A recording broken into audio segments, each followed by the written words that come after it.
They almost called the police on me. Madonna, ma che è sta roba? Ciao a tutti, benvenuti sul mio canale. Hey everyone, what's up? Welcome to my channel, US Edition. So in today's video, we are talking about reverse culture shocks, and I've been reflecting on certain things which at one point were normal, but now since I live in Italy, these things are a bit abnormal. So the first one is not exactly a culture shock, but let's just say that when I come back here, my brain has to get used to the idea again, and that is hearing English all around me. Now, nothing against the Italian language. It's a beautiful language. I speak it rather decently, and I can express myself in a multitude of different situations, but it's still not my first language. And when I come back here, mentally, it's just very relaxing to not have to think about it, to just speak normally and not have to worry about, translation, intonation. I can just relax. Yeah, very often when I'm talking to friends and family, I think to myself, wow, this is too easy. I think it's really important to stay in contact with your native language because your mother tongue, in my opinion, forms part of your identity. How you express yourself is part of who you are.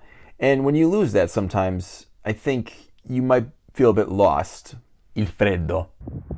Don't ever tell me that it's cold in Italy. Now, having been born and raised here in Connecticut, I am no stranger to the cold. As a matter of fact, I think it's very nice to bundle up, to wear a hoodie, a jacket, and just feel warm in warm clothing. But I am referring to something very specific, and this is something that I never understand, even from my Connecticut perspective, and other people find it strange too. But every year when I come back here during the wintertime, I always see somebody who is wearing shorts and even sandals in subarctic temperatures. I don't get it. Now, whenever I come back here in the wintertime, I do expect to see people like this once in a while walking around with just shorts on, so it's not a complete culture shock for me.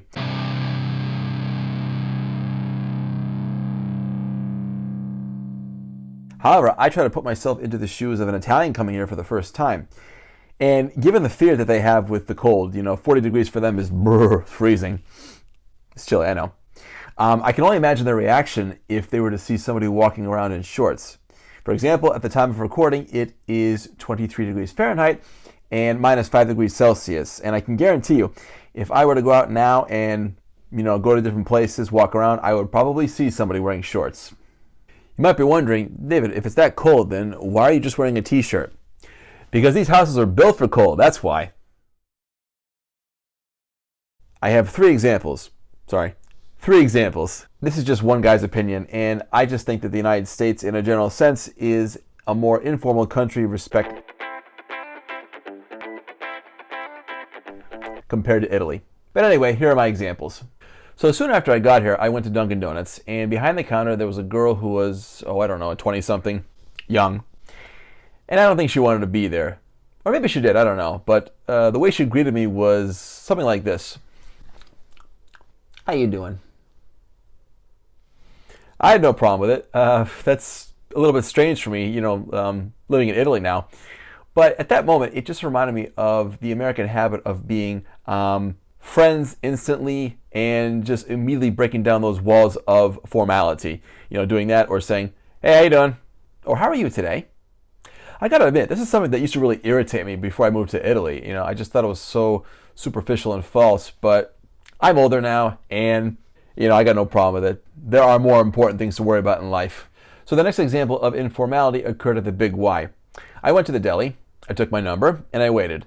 So when the lady finally called out my number, she said, come on down. And I knew exactly what she was talking about. The way she said it reminded me exactly of The Price is Right. Come on down! You're the next contestant on The Price is Right! I don't think you'll ever see an Italian doing that at the deli counter. Nah.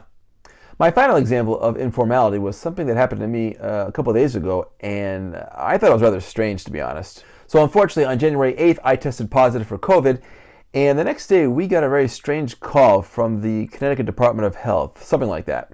So the woman on the phone call just wanted to know some basic information. Also, when I was vaccinated and when I tested positive for COVID.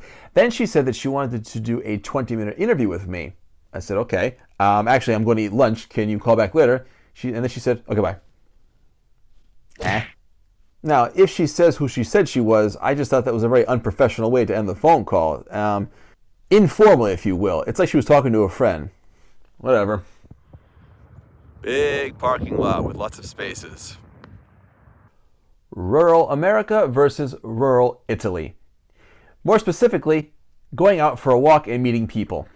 I feel that this is better accomplished in Italy. You know, even in the smallest of towns, you still have a center of town, you still have your piazze where you can go and just meet up with friends, go for a walk. That's not so much the case here in the small towns in the United States. So this is the Tallinn Town Green. It is supposedly the center of town, but as you can see, there's just cars. I don't really see people walking around here too often. Granted, it is 21 degrees Fahrenheit, minus 6 degrees Celsius, so I don't expect to see a lot of people walking here anyway. But I think that applies to pretty much all year, even in the summertime. I don't know, maybe things have changed. Granted, I am in a small town here. There's only about 20,000 people, I want to say.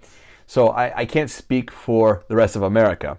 But let's just say that I have traveled a bit. I have seen a lot of little towns here, mostly New England, I would say.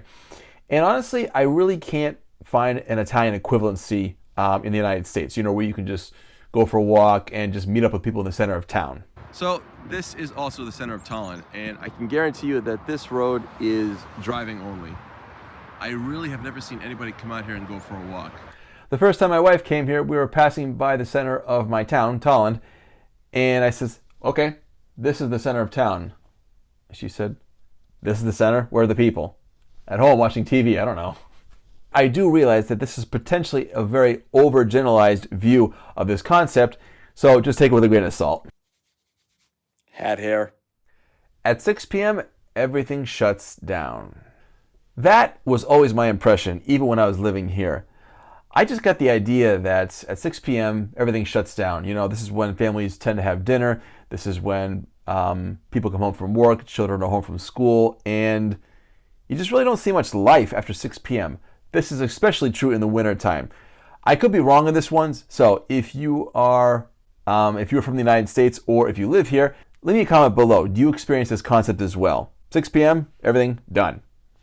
Obviously, I'm not talking about big cities or super urban areas. I'm referring to rural or even middle class areas, which is where I have most of my experience here in the United States.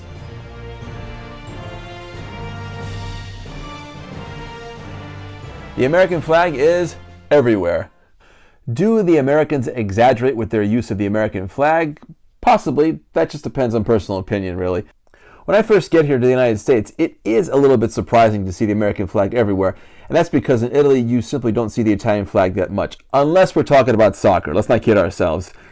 For example, after the Italians won the Euro Cup this past summer, yeah, you saw it all over the place.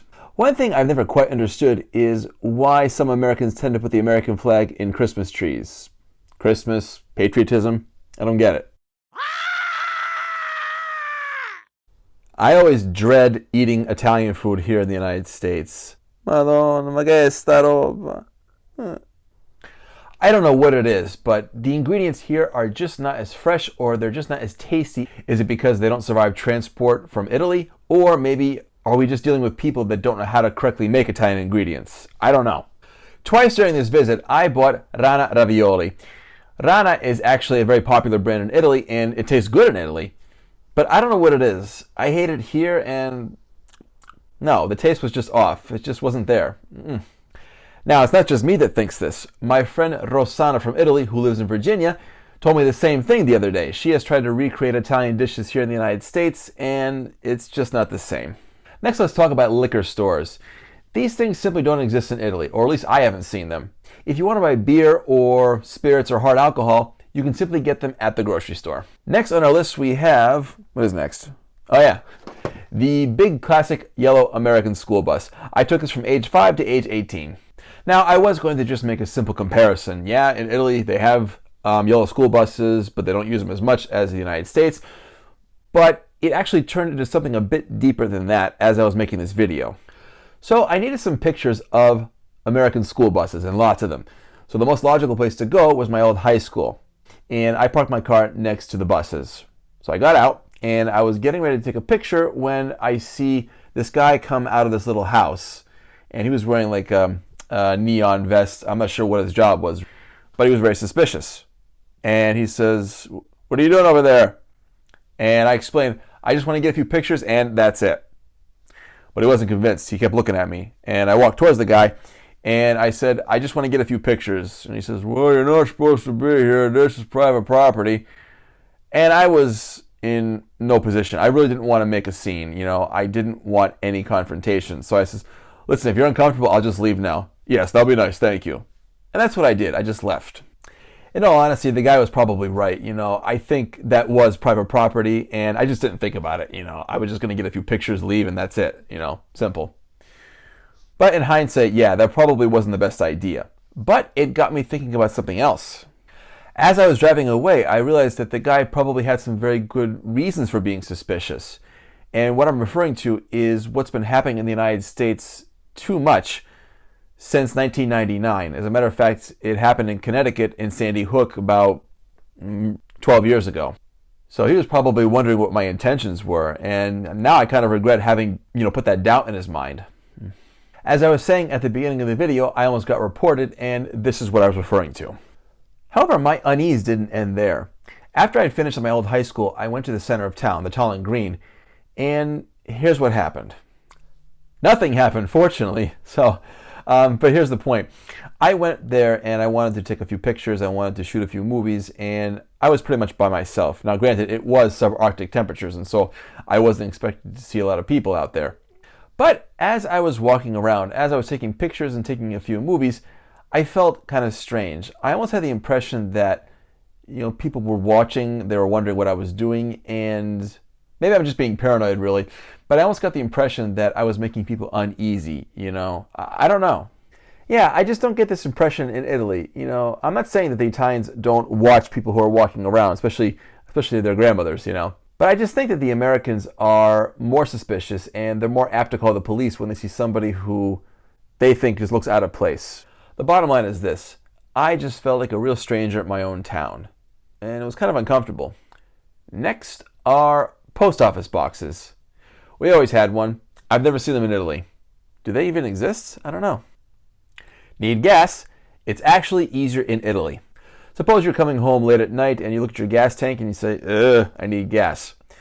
So here's what's cool about Italy. You can go up to a gas pump, and even though there's nobody manning it, there's nobody there, it doesn't matter. So you go up to the machine, you put your money in, you indicate the pump that you want, and you do it yourself. In Italian, it's called fai da te. Do it yourself. I have never seen that here in the United States. I mean, there are 24-hour gas stations, but still you need somebody to be physically working there in order to make the gas flow. Something caught my eye while I was going for a walk the other day, and these are newspaper boxes. And this was actually my first job as a kid. I used to deliver newspapers, and you just don't see these in Italy. As a matter of fact, I really wonder how much longer we're going to be continuing to see these newspaper boxes, because I think most people read the news online now. For this week's expression, I thought of a possible scenario in which you go to a foreign country and you are just totally culture shocked, and you can't take it anymore. And Italian would say this: non ce la faccio più. I can't take it anymore. Non ce la faccio più. Devo vedere la mia famiglia. Make sure you smash that like button for the YouTube algorithm. And also, if you haven't subscribed yet and you want to see more videos like this, more Italy-related content, do make sure you subscribe. Grazie. I would like to thank each and every one of you for your support, those of you who reached out and wished me a happy healing. It's just great to have family and friends who support you, and I think it really does help in the healing process. So again, a massive thank you. Grazie per essere state con me oggi. Ci vediamo alla prossima. Thank you very much for being with me today. I really appreciate it, and I'll see you the next time. Ciao.